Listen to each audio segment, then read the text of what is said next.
Hey everybody! It's been a workout, but it's finally done! This is the finished Vampire Counts Carnival of Souls display board. So let's take a look at the final thing. Alright, we'll start off first with the carnival tent itself. Features a metal bound door, 3-layer dry brushed wood. It's got stone walling around it, and I did the I pictured this as kind of an area that floods yearly, and so it kind of has washed away layers, but they've stoned up some areas to help keep the erosion away. Let's look at some of the fun games. You know that bucket toss? Well, what would be appropriate for throwing into buckets? I thought heads. So there's the carnival bucket toss game with villager heads. Then you always want to show off your knife throwing skills. I want to see where that knife is sticking out. And there's the poor guy. No hands to pull anything out, unfortunately for him. And there's the head with the obligatory water. And on the top, I kind of like this. It's locked shut. And it's being held up by barrels, boxes, and whatnot. Things that are just hanging about. Thought that was kind of neat. Moving over to his dragon with the brimstone brazier at the bottom, and it's got firelight effects there, and it's even with the face of the dragon. It's kind of hard. The lighting is so horrible in here, I have to apologize. But that turned out really well.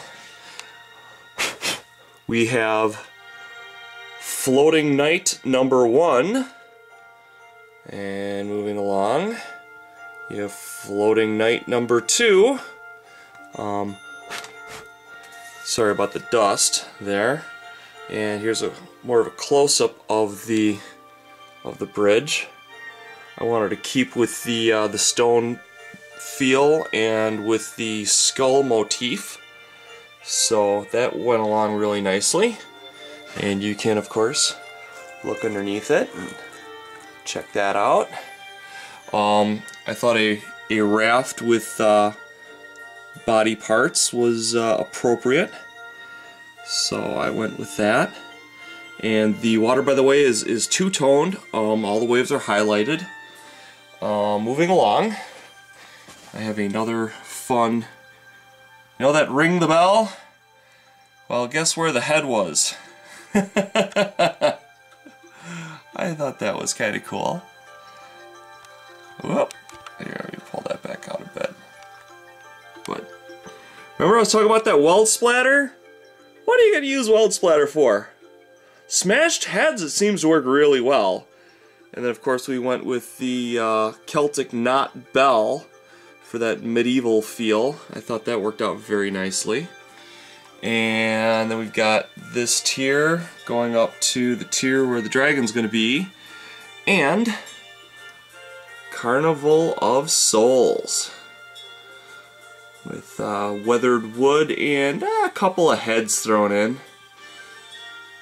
I thought that that fit rather nicely. So that's the long and short of it. This is going to be going down to Chicago, where I'm going to be meeting him. And at a later date, this is going to Europe. Yes, you heard that correctly, Europe. So I had to make it extra special. We got to show people up. So anyhow, that's what's going on there. So for the remainder of the time, I thought I'd start mixing it up with a little bit of how-tos. So I'm going to show you how I do stonework, and I'll just switch up and put you down.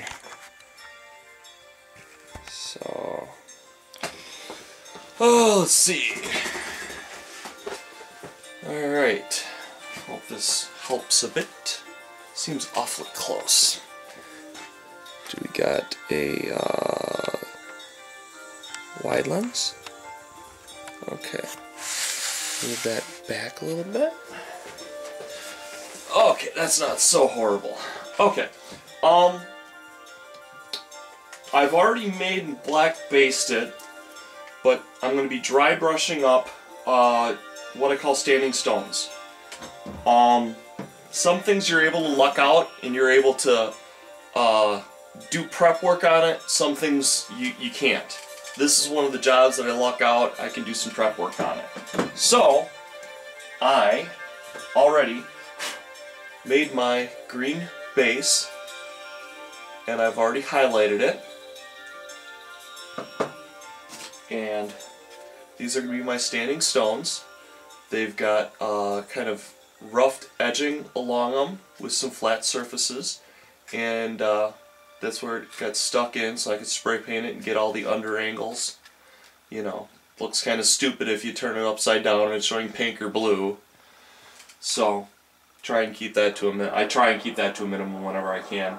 So what I'm going to do is I'm going to start dry brushing it. I'm using Folk Art medium gray, and I'm going to be using that as my base coat.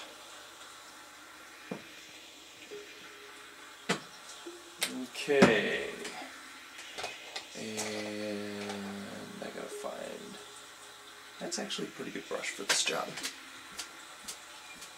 Okay, whenever my brush is really wet, you want to get that water out. Water is not going to help you dry brush unless it's, you know, practically like painting gum, which I've worked with paint like that. I think we all have at one point or another. So what I'm going to do, this is actually a bit stiffer than I want. Yeah, you might work. You're actually still damp. Yay! I don't have to re-wet you.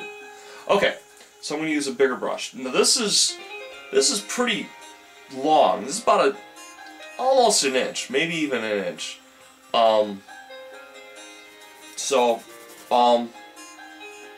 The reason I like long brushes sometimes for dry brushing is if you're doing a base coat, that base coat, you're looking for like 75% coverage, 66% coverage, basically a lot of coverage.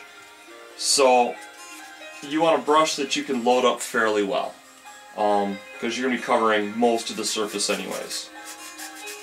Like I said, either like 2/3 or 3/4, depending on if you're 3-layering or 2-layering. And the other thing about dry brushing is you always want to go against the grain of whatever it is you're working with. Because if you go with the grain, you're going to get down in the crevices and you're going to lose the ability to make it look really three-dimensional. Okay? Don't want to do that. How much time do I got? Holy moly. I ran out of time. Okay. We're going to do, just because Andrew wants me to continue to do this, I am going to do what in the world is in Bill's drawers? If I can find the dice. Ah, here we go. Row 7, 5th one down. Let's go find out. Well, I hope I put away that adult material. 7th over, 5th one down. Woohoo! Adult meaning Warhammer. Adults play Warhammer. 1, 2, 3, 4, 5, 6, 7. 1, 2, 3, 4, 5. Look at this! Alright, this is kind of cool. This is extremely helpful for you guys.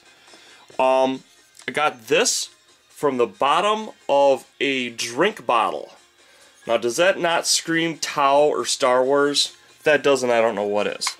These, for all you Lord of the Rings Rohan types, these are single pull plastic molds. You can go get these. And I mean, man, you can dress up stuff pretty with that. These are for wedding receptions, and just all these are different molds you can go find. How's that for a Skaven player? So I'm going to let you go, and there's what is in Bill's drawers. Yikes! Talk to you later. Bye-bye.